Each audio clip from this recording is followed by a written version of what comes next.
Mes amis vierges, bonjour et bienvenue sur la chaîne Tarot à merveille. Pour votre tirage général, ceux qui me découvrent, soyez les bienvenus. Posez votre main sur votre poitrine, là, maintenant, pas métaphoriquement, physiquement. Posez votre paume à plat sur votre sternum et sentez le battement. Ce rythme sourd, régulier, obstiné, qui ne s'est jamais arrêté depuis le premier jour de votre existence. Ce cœur qui bat ne vous a jamais trahi, pas une seule fois, pas quand vous pleuriez, pas quand vous aviez peur, pas quand vous étiez convaincu que tout était fini. Il a battu fidèlement, sans condition, sans exiger quoi que ce soit en retour.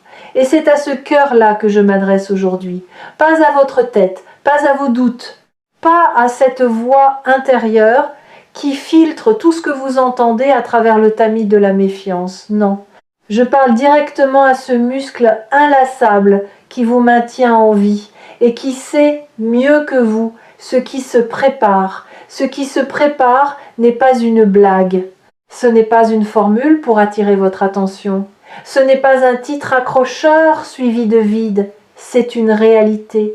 Une réalité que votre cœur a déjà commencé à pressentir et que votre mental va mettre un peu plus de temps à accepter. Mais il l'acceptera, parce que ce qui arrive est trop puissant pour être ignoré, trop précis pour être confondu avec un hasard, trop personnel pour appartenir à quelqu'un d'autre. Gardez votre main sur votre poitrine et suivez-moi. Je vais vous emmener dans une descente, pas une chute, une descente volontaire. Comme un plongeur qui quitte la surface brillante de l'eau pour s'enfoncer dans les profondeurs où la lumière change de nature, où les sons disparaissent, où seul reste l'essentiel. Nous allons descendre ensemble, palier par palier, vers quelque chose que vous portez au fond de vous et que vous n'avez pas touché depuis très très longtemps. Premier palier, la surface. À la surface, il y a ce que vous savez déjà, ce que votre mental accepte. Vous savez que votre vie est en train de bouger. Vous le sentez dans ces petits décalages quotidiens. Un réveil plutôt que d'habitude sans raison, une envie de ranger, de trier, de jeter des choses que vous gardiez par habitude, des conversations qui vous ennuient alors qu'elles vous satisfaisaient avant, des silences que vous recherchez alors que vous les fuyez. Ces signes, vous les avez remarqués. Vous les avez peu, être même mentionné à quelqu'un. Et la personne vous a regardé avec un sourire poli sans comprendre de quoi vous parliez. C'est normal. La surface est visible par tous, mais comprise par peu. Ce que les autres voient, c'est un changement de comportement. Ce qu'ils ne voient pas, c'est le mouvement tectonique qui le cause. Vous le sentez. Sous votre main, en ce moment, votre cœur le confirme. Descendons. Deuxième palier, le bruit. Juste sous la surface, il y a le bruit. Le bruit de toutes les voix qui se battent pour votre attention. La voix de la peur qui dit « Ne change rien, c'est dangereux ». La voix de la raison qui dit « Sois réaliste, les miracles n'existent pas ». La voix du passé qui dit « Souviens-toi de la dernière fois que tu as espéré, souviens-toi de la chute ». La voix des autres qui dit « Tu devrais faire ceci, être cela, vouloir cela ». Ces voix sont bruyantes, elles se superposent. Elles créent un vacarme intérieur qui rend difficile l'écoute de quoi que ce soit d'autre. Et le plus sournois, c'est que certaines de ces voix se font passer pour la vôtre. Vous croyez que c'est vous qui pensez « je ne suis pas prêt » ou « ce n'est pas pour moi ». Mais ce n'est pas vous, ce sont des programmes. Des scripts installés par d'autres, à des moments où vous étiez trop jeune ou trop vulnérable pour les refuser. Ils jouent en boucle depuis si longtemps que vous les avez confondus avec votre propre pensée. Mais ils ne sont pas vous. Ils sont du bruit. Et le bruit, ça se traverse. Vous avez déjà commencé à le traverser. Chaque fois que vous avez fait quelque chose malgré la peur, vous avez traversé le bruit. Chaque fois que vous avez écouté votre instinct plutôt que la voix de la prudence paralysante, vous avez traversé le bruit. Chaque fois que vous avez refusé de croire le pire scénario que votre mental fabriquait avec tant de talent, vous avez traversé le bruit et chaque traversée a rendu le signal un peu plus audible. Mais sous ce bruit, il y a un un signal constant, discret, patient, un signal qui ne crie jamais parce qu'il n'en a pas besoin. Il sait que tôt ou tard, vous descendrez assez profondément pour l'entendre. Et aujourd'hui, c'est ce jour-là. Pour descendre au palier suivant, vous devez faire quelque chose de simple mais de radical. Accepter que vous ne savez pas ce qui arrive. Que votre mental, avec toute sa puissance de calcul, est incapable de prédire ce qui se prépare. Et que cette incapacité n'est pas une faiblesse, c'est une porte. La porte vers un mode de connaissance différent, plus ancien, plus fiable. Le mode du cœur, le mode de l'intuition, le mode de cette intelligence silencieuse qui sait sans pouvoir expliquer comment elle sait. Troisième palier, la mémoire du corps. Nous sommes maintenant en dessous du bruit. Et ici, les choses deviennent plus intimes. Votre corps porte une mémoire que votre esprit a oubliée. Des sensations stockées dans vos muscles, dans vos os, dans les replis de votre chair.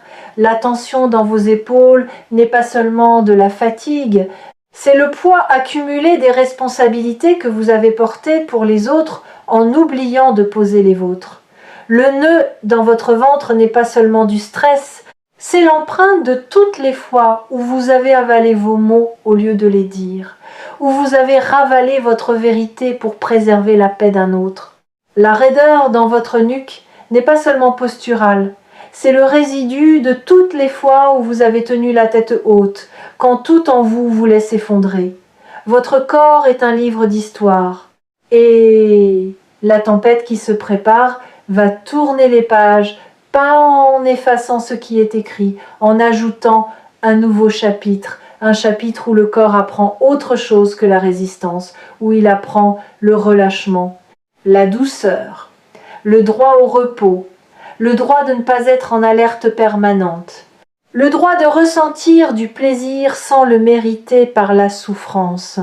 Vous avez peu être remarqué que votre corps vous envoie des signaux différents depuis quelque temps, des envies nouvelles, de mouvement, de nature, de contact, de nourriture différente, d'eau, beaucoup d'eau, comme s'il se nettoyait de l'intérieur, comme s'il préparait le terrain pour accueillir une énergie qu'il n'a pas portée depuis longtemps, l'énergie de la joie sans condition, de la présence sans anxiété, de la vie vécue dans le corps plutôt que dans la tête. Ce changement physique n'est pas anodin, il est le socle de tout ce qui suit, parce que les transformations les plus durables ne commencent pas dans l'esprit, elles commencent dans la chair. L'esprit suit, toujours, et il y a quelque chose d'autre que votre corps fait en ce moment, quelque chose de subtil mais de profondément significatif. Il redéfinit ses frontières. Pendant des années, vos limites physiques étaient poreuses. Vous absorbiez les émotions des autres comme une éponge. Vous entriez dans une pièce tendue et vous en ressortiez épuisé, chargé d'un poids qui n'était pas le vôtre. Vous portiez la tristesse de vos proches dans vos épaules, leur colère dans votre mâchoire, leur anxiété dans votre ventre. Votre corps ne savait pas faire la différence entre vos émotions et celles des autres. Mais quelque chose change. Vos frontières se redessinent, pas comme des murs qui excluent, comme une peau saine qui protège sans isoler. Vous commencez à sentir la différence entre ce qui vous appartient et ce qui appartient à l'autre, entre la compassion, qui reconnaît la douleur sans la porter, et l'absorption, qui la prend sur soi jusqu'à l'étouffement. Cette distinction, qui semble banale vue de l'extérieur, est en réalité le fondement de tout ce qui va suivre. Parce que un être humain qui ne sait pas où il s'arrête et où l'autre commence ne peut pas véritablement changer sa vie. Il change celle des autres, à son propre détriment. Vous êtes en train de récupérer vos contours, et ces contours, une fois redessinés, vont définir l'espace à l'intérieur duquel le changement va se déployer. Quatrième palier, les accords silencieux. Nous descendons plus profondément maintenant, et ici nous touchons à quelque chose que personne ne vous a jamais expliqué. Au cours de votre vie, vous avez passé des accords, pas des contrats écrits, des accords silencieux, des pactes inconscients avec vous-même, avec les autres, avec la vie. Ces accords, vous les avez signés sans le savoir, souvent dans l'enfance, souvent dans les moments de douleur ou de peur. Le premier accord silencieux, c'est celui de la diminution. À un moment de votre vie, vous avez compris, ou cru comprendre, que pour être aimé, il fallait être petit, pas visible, pas encombrant, pas trop brillant, trop intelligent, trop sensible, trop présent. Vous avez appris à vous réduire, à occuper moins d'espace, à parler moins fort, à rêver moins grand. Et cet accord, scellé dans la douleur d'un enfant qui voulait simplement être accepté, a structuré votre vie entière, vos choix de carrière, vos choix relationnels, votre manière de vous tenir dans une pièce, votre manière de vous excuser d'exister. Le deuxième accord silencieux, c'est celui de la dette. Quelque part, vous avez accepté l'idée que vous deviez quelque chose à vos parents, à la société, à quelqu'un qui vous a aidé un jour. Et cette dette, jamais formulée, jamais chiffrée, est devenue un poids permanent. Un poids qui vous empêche de recevoir sans culpabilité, de réussir sans vous excuser, de profiter de quoi que ce soit sans cette petite voix qui murmure « Tu n'as pas encore assez remboursé ». Le troisième accord, c'est celui du report. Vous avez décidé, sans le dire, que votre vie commencerait plus tard, quand les conditions seraient réunies, quand vous auriez assez d'argent, assez de confiance, assez de temps, assez de certitude. Et en attendant ce assez, qui ne vient jamais, vous vivez dans le provisoire, dans l'entre-deux, dans la salle d'attente de votre propre existence.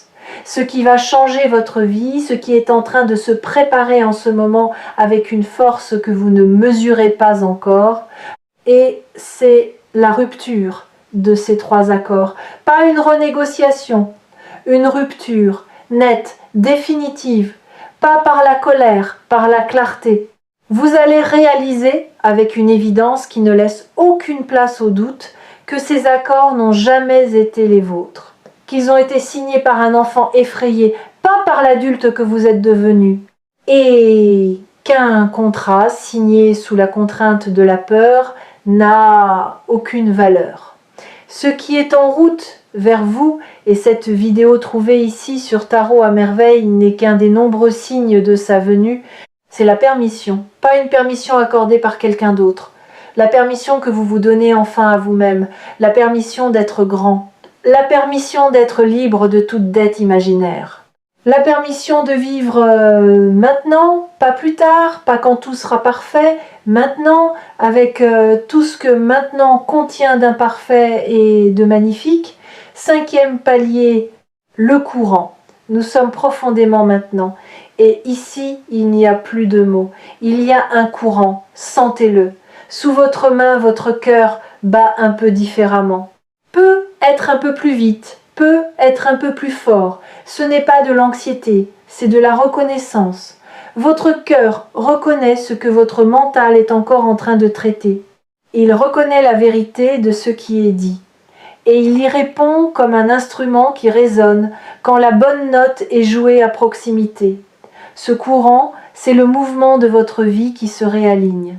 Pas un réalignement brutal, chirurgical, un réalignement organique, comme une rivière qui retrouve son lit originel après des années de détournement artificiel.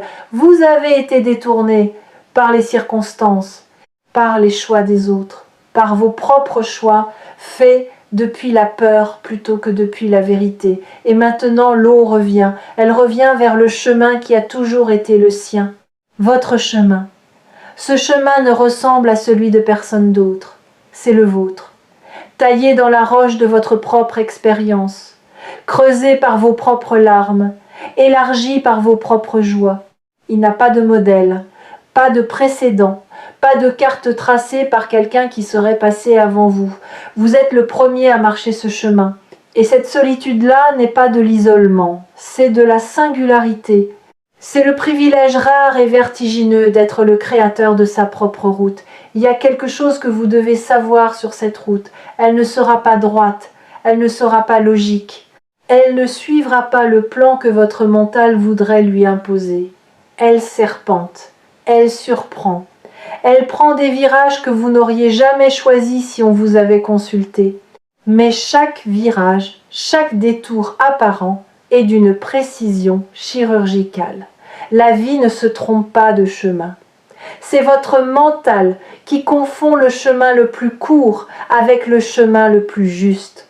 Or, le chemin le plus juste passe parfois par des vallées que vous auriez préféré éviter, par des rencontres que vous n'aviez pas prévues, par des pertes qui ressemblent à des catastrophes et qui se révèlent, avec le recul, avoir été des libérations. Regardez en arrière un instant, pas avec regret, avec lucidité. Repensez à la chose la plus difficile qui vous soit arrivée, la pire, celle que vous ne souhaiteriez à personne. Et maintenant demandez-vous honnêtement, seriez-vous la personne que vous êtes aujourd'hui sans cette épreuve? Auriez-vous cette profondeur, cette empathie, cette capacité à percevoir ce que les autres ne perçoivent pas? La réponse, vous la connaissez, et cette réponse n'excuse pas la souffrance. Elle ne la glorifie pas, elle la replace dans un contexte plus vaste, un contexte où rien n'est gaspillé, où chaque douleur est un engrais pour une croissance que vous ne pouviez pas voir pendant que vous souffriez. Et cette croissance, c'est exactement ce qui vous a amené à ce moment, à ce palier, à cette descente vers votre propre vérité. 6e palier, le pardon inversé. Il y a ici quelque chose que je n'ai jamais formulé de cette manière, un concept que j'appelle le pardon inversé. Vous connaissez le pardon classique. Pardonnez à ceux qui vous ont blessé, acceptez ce qui s'est passé, lâchez la rancune. Vous l'avez probablement pratiqué avec plus ou moins de succès au fil de votre vie, mais le pardon inversé est différent. C'est le pardon que vous devez demander, non pas aux autres, à vous-même, pas pour ce que vous avez fait de mal, pour ce que vous ne vous êtes pas permis de faire de bien, pour toutes les fois où vous avez dit non à une opportunité par peur, pour toutes les fois où vous avez sabordé quelque chose de beau parce que vous ne vous sentiez pas digne de le vivre, pour toutes les fois où vous vous êtes choisi en dernier ou pas du tout, pour toutes les fois où vous avez offert aux autres la patience, la douceur, la compassion que vous refusiez obstinément de vous accorder. Ce pardon inversé est l'acte le plus révolutionnaire que vous puissiez poser. Et il est intimement lié à ce qui va changer votre vie. Parce que tant que vous ne vous êtes pas pardonné de vous être maltraité, vous continuerez inconsciemment à accepter la maltraitance, à la reproduire, à la chercher même parce qu'elle confirme la croyance profonde que c'est ce que vous méritez. Alors faisons-le maintenant, ensemble. Dans le silence de cette plongée, dites-vous mentalement ou à voix haute si vous êtes seul, je me pardonne de ne pas m'être choisi quand j'en avais besoin. Je me pardonne d'avoir traité les autres avec plus de douceur que je ne me suis traité moi-même. Je me pardonne d'avoir cru que je devais gagner le droit d'être heureux. Ce n'est pas une formule magique, ce sont des mots qui déverrouillent comme une clé dans une serrure rouillée. La porte ne s'ouvre peu, être pas immédiatement. Peut être qu'il faudra tourner plusieurs fois, peut être qu'il faudra revenir demain et après-demain et le jour suivant.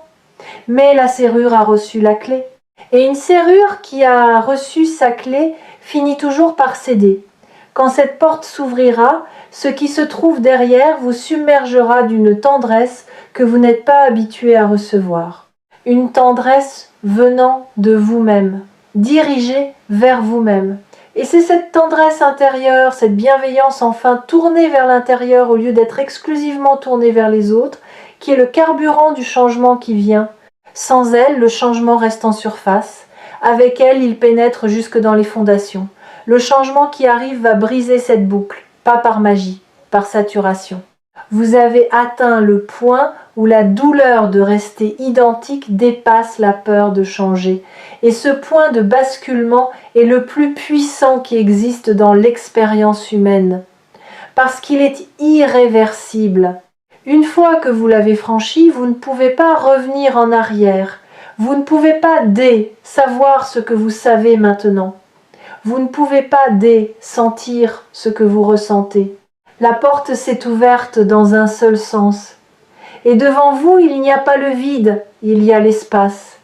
votre espace. 7e palier, le fond. Nous y sommes au fond. Et ce qu'il y a au fond n'est pas sombre, c'est pas effrayant, c'est pas ce que vous craignez. Au fond, il y a un calme absolu, un silence si pur qu'il contient toutes les musiques. Et dans ce silence, il y a une vérité qui attend depuis toujours que vous descendiez assez profondément pour la trouver. Cette vérité est simple, si simple qu'elle en devient presque impossible à croire. La voici, vous n'avez jamais été le problème, jamais, pas une seule fois dans votre vie, vous n'avez été le problème. Les situations étaient le problème, les circonstances étaient le problème, les croyances étaient le problème, les accords silencieux étaient le problème. Mais vous, l'être humain qui bat sous votre main en ce moment, vous n'avez jamais été le problème. Vous avez été la solution qui s'ignorait. Laissez cette vérité descendre. Pas dans votre tête, dans vos os, dans votre sang, dans chaque cellule de votre corps qui a porté pendant des années le poids d'une culpabilité qui ne lui appartenait pas. Vous n'étiez pas le problème. Et maintenant que vous le savez, maintenant que cette connaissance est ancrée dans votre chair, tout peut changer, tout va changer. Non pas parce que les circonstances vont miraculeusement se transformer, mais parce que vous, face aux circonstances, serez quelqu'un d'autre, quelqu'un qui sait, quelqu'un qui n'a plus besoin de se justifier d'exister, quelqu'un qui occupe sa place, toute sa place, sans s'excuser et sans se diminuer. Les habitués de Tarot à merveille reconnaîtront dans ce message l'écho d'une vérité qu'ils sentaient monter depuis plusieurs lectures. Un fil conducteur qui se tisse de vidéo en vidéo, de message en message, et qui dessine lentement le contour d'une libération. Cette libération n'est pas à venir, elle est en cours. Maintenant, dans votre poitrine, sous votre main, remontons maintenant, lentement, palier par palier, remenons avec nous ce que nous avons trouvé au fond, cette vérité, ce calme, cette certitude nouvelle. Quand vous atteindrez la surface, le monde n'aura pas changé, les mêmes personnes seront là, les mêmes situations vous attendront, mais vous les verrez avec des yeux lavés par la profondeur, des yeux qui ne cherchent plus à fuir, à contrôler, à anticiper chaque menace, des yeux qui regardent la vie en face et qui disent « Je suis là, entièrement là, et je suis prêt ». Prêt à quoi exactement? Prêt à accueillir sans condition, prêt à recevoir sans culpabilité, prêt à avancer sans la permission de vos peurs, prêt à dire ce que vous pensez vraiment, à demander ce dont vous avez vraiment besoin, à refuser ce qui ne vous correspond pas sans enrober le refus dans 10 couches d'excuses, prêt à être vu, vraiment vu, dans votre totalité, avec vos ombres et vos lumières, vos certitudes et vos tremblements, votre force brute et votre tendresse silencieuse, tout cela ensemble, sans tri, sans filtre, sans la mise en scène permanente qui vous a épuisé pendant des années, et dans cette disponibilité nouvelle, dans cet espace ouvert que vous offrez à la vie, les réponses vont venir. Les personnes justes vont apparaître, les décisions vont se clarifier, non pas parce que vous les forcez, parce que vous cessez de les empêcher. Il y a une nuance immense entre créer le changement et cesser de bloquer le changement. Et ce que vous faites en ce moment, c'est lever les barrages. L'eau sait où aller, elle l'a toujours su. Votre seul travail est de ne plus lui barrer la route. Ce qui va changer votre vie ne ressemblera pas à un tremblement de terre. Cela ressemblera plutôt au moment où quelqu'un allume la lumière dans une pièce où vous cherchiez à tâtons depuis des années. Le même espace, les mêmes objets, mais soudain tout est visible, tout est clair. Et vous réalisez que ce que vous cherchiez était juste là, à portée de main, depuis le début. Retirez votre main de votre poitrine maintenant, doucement, et remarquez ce qui reste. La chaleur, l'empreinte, la connexion que vous venez d'établir avec votre propre cœur. Cette connexion ne se brisera pas quand la vidéo se terminera. Elle est là pour rester. Parce que ce que vous avez touché au fond de cette plongée, aucune vague de surface ne peut l'atteindre. C'est le roc sur lequel votre nouvelle vie va se construire. Ce n'est pas une blague, ce n'est pas une métaphore. C'est le moment le plus sérieux et le plus lumineux de votre parcours récent. Et Tarot à merveille est honoré d'avoir pu vous accompagner dans cette descente et surtout dans cette remontée. Vous êtes remonté et vous n'êtes plus le même. Bienvenue dans ce qui suit.